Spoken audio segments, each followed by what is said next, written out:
The star DNA scientist at CBI mishandled evidence for years despite repeated warning signs.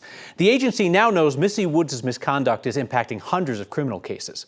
Somebody accused her of tampering with evidence as far back as 2018. But the CBI director at the time doesn't remember anybody telling him about a disaster in the making. Our Kelly Rinke has that.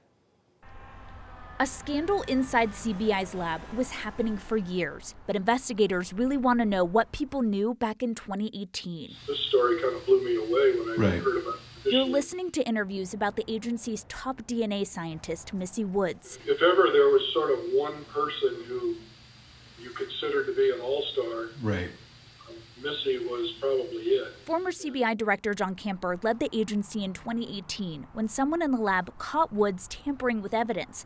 The coworker reported it to her bosses, but Director Camper doesn't seem to remember people in the lab telling him about the serious complaint. If on the other hand,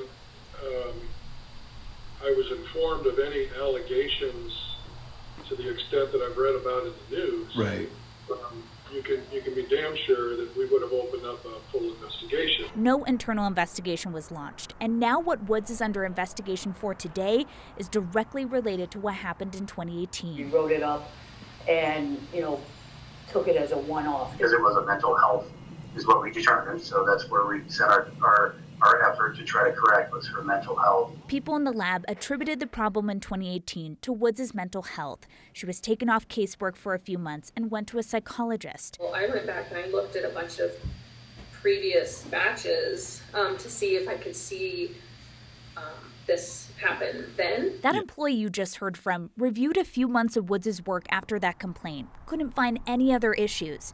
Problem is, something was wrong. A number of examples, and I don't think we're done yet. But I do know that some of those were identified from that 2017-2018 timeframe. So people in the lab told investigators they did update Director Camper, but Camper doesn't recall any conversations about misreporting of data. Woods' attorney told me the lab should have paid attention to the warning signs. She told management she was stressed out, burned out, and they continued to bring her back on and assign her to the most high-profile cases in Colorado. And when they watched the details of her work after that point, after the intervention? Investigators say in the internal investigation that they did find many examples of her continuing to do this after they brought her back on. CBI says that she was just so good at concealing her activities from their technical review process. Wow. Kelly Rinke, thank you.